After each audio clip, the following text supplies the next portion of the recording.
camino está lleno de lobos, habrá que aprender a cazar encadenado tú.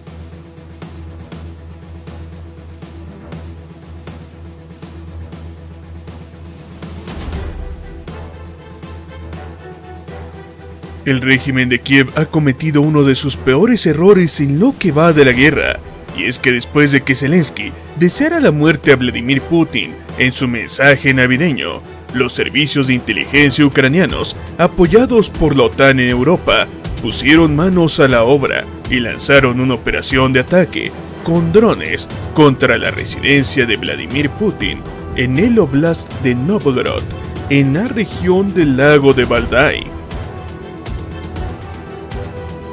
Pero posteriormente también tuvieron que lidiar con las represalias de la Federación de Rusia y de sus aliados, que no recibieron nada bien la noticia. Sin embargo, el incidente escaló a un nivel inusual para este conflicto, no solo por el objetivo del ataque, sino también porque este ocurrió en medio de las negociaciones de paz y principalmente porque Donald Trump exigió pruebas a los rusos de que realmente Ucrania intentó atacar la residencia de Vladimir Putin. De hecho, convocaron al agregado militar de los Estados Unidos en Moscú a una reunión oficial en la que se le entregó documentación clasificada y se le entregó el chip de guiado de uno de estos drones que revela desde dónde despegó y cuál era su objetivo. Al mismo tiempo, se adjuntaron imágenes del dron derribado y todo.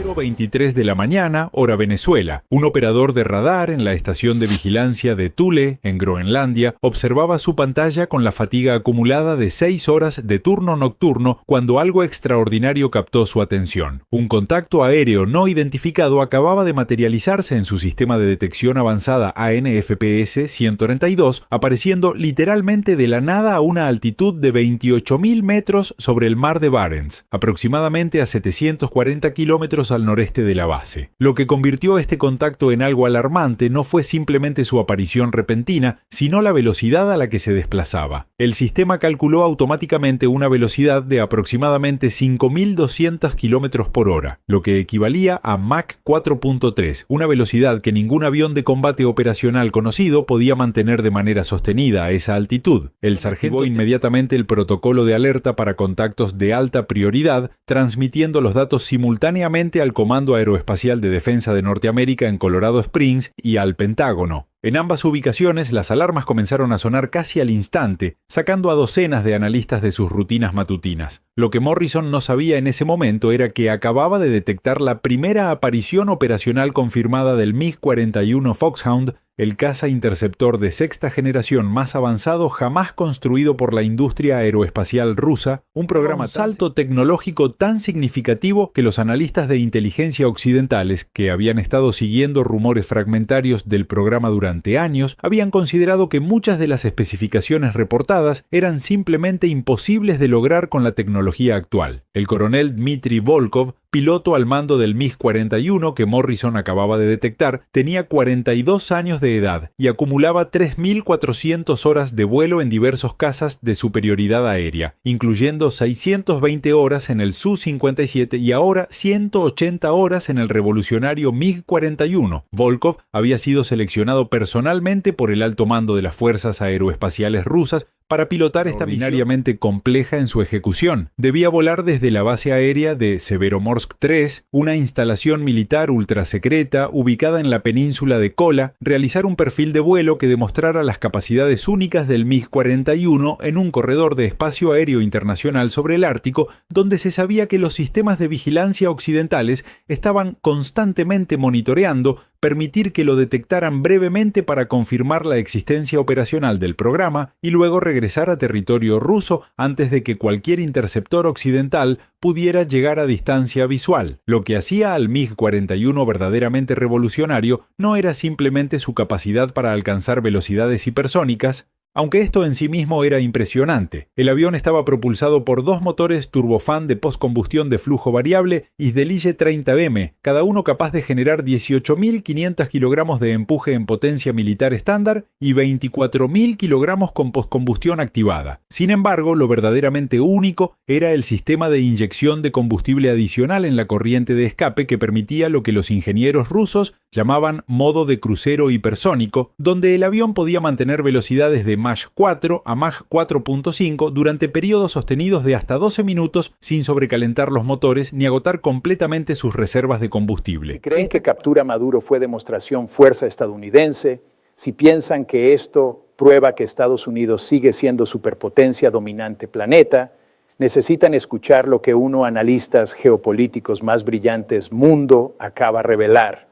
John Mearsheimer, hombre que predijo conflicto Ucrania antes que sucediera, académico que entiende poder global mejor que nadie, acaba de hacer advertencia que contradice completamente narrativa oficial. Lo que está diciendo debería hacer que todos reconsideren lo que realmente significa Operación Venezuela. Porque según Mearsheimer, lo que presenciamos no fue demostración fuerza, fue demostración desesperación. Tonight, the story isn't just a dramatic operation in Venezuela. It's the aftershock that's now ripping through politics, diplomacy, and the global order in real time. Because the moment President Trump stepped out after the reported U.S. strikes and the reported capture of Nicolas Maduro, he didn't talk like a leader ending a crisis. He talked like a leader beginning a new era. The words attributed to him and repeated across coverage, the idea that the U.S. will run Venezuela until a safe transition, the language about oil infrastructure and American oil companies, the casual tone about boots on the ground, and the widening hints toward Colombia and Cuba, all of that instantly moved this from a tactical event to a strategic earthquake. And here's the first big analytical point you need to understand. In geopolitics, the bombs matter, but the narrative matters more, because narrative sets legitimacy, and legitimacy sets how long a conflict lasts. Once you frame a foreign operation as we're going to run the country, you are creating two simultaneous fights, the physical fight on the ground and the legitimacy fight in the information space, and Venezuela's remaining leadership responded exactly the way you'd expect when a state feels its sovereignty is being violated. They reached for the strongest national mobilization language possible. Acting leadership voices, especially Delcy Rodriguez, immediately framed this as colonial aggression. Venezuela will never be a colony, with the insistence that Maduro remains the country's only president. That phrase is not a slogan. It's a strategic weapon. When news breaks that a major world power is publicly demanding the release of a foreign head of state from another global power's custody, you know something important is shifting beneath the surface. Russia's direct statement urging the United States to release Venezuela's president Nicolas Maduro and his wife is not just diplomatic noise. It is a carefully calibrated move, and it demands our attention. It is not a moment for panic, but for awareness, for recognizing that we are witnessing the kind of event that adds weight to an already delicate geopolitical balance. Maduro, a controversial figure by any measure, has long been a thorn in Washington's side and an ally to Moscow. That much is known. But this latest development, where Russia claims he is in the custody of the United States and openly calls for his release, marks a new chapter. This is not about ideology anymore. This is about sovereignty, precedent, and leverage. The timing is not accidental. With tensions between the West and Russia already high due to a myriad of ongoing disputes, and with Latin America's political equilibrium wobbling from left to right and back again, this incident strikes a chord that resonates far beyond Caracas or Washington. It forces questions about international norms, about the strength and limits of alliances, and about what really governs the interactions between nations when the headlines fade. This is not a story of Maduro alone. It is part of a broader canvas, one where great powers test each other, where influence is asserted not just with weapons or treaties, but with signals, narratives, and bold diplomatic assertions. It is also about how smaller nations become arenas for larger conflicts. When Russia speaks up like this, it is rarely spontaneous. Every word is calculated. Every declaration is part of a larger orchestration. So the question is not only what happened to Maduro and his wife, but why Russia chose this moment to make such a visible demand, and what they hope to achieve from it. These are the questions that matter now. This is not about taking sides or embracing sensational claims. It is about keeping your eyes open to the games being played at levels most citizens never get to see. These games are Imagine quiet. a scenario where the geopolitical chessboard is suddenly overturned, sending pieces flying in every direction. That is precisely what has just happened.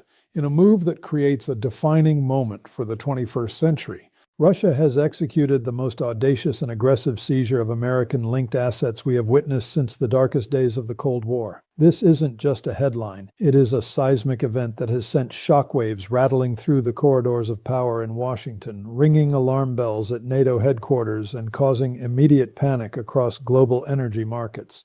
In a highly coordinated, simultaneous operation spanning multiple oceans, Russian naval and Coast Guard forces have forcibly boarded, commandeered, and detained an entire fleet of oil and liquefied natural gas tankers operated by United States interests. From the choppy waters of the Black Sea to the freezing approaches of the Baltic and the icy expanse of the Arctic, the scope of this operation is nothing short of staggering. In the span of a single chaotic day, 12 massive vessels, ships operated by American energy giants and sailing under the flags of allied nations, were taken into Russian custody. The financial scale alone is eye-watering. The ships themselves carry a valuation exceeding $3 billion. But that is just the hardware. The energy cargo sitting in their holds is estimated to be worth nearly $800 million. This was not a standard maritime check. This was not a routine inspection gone wrong.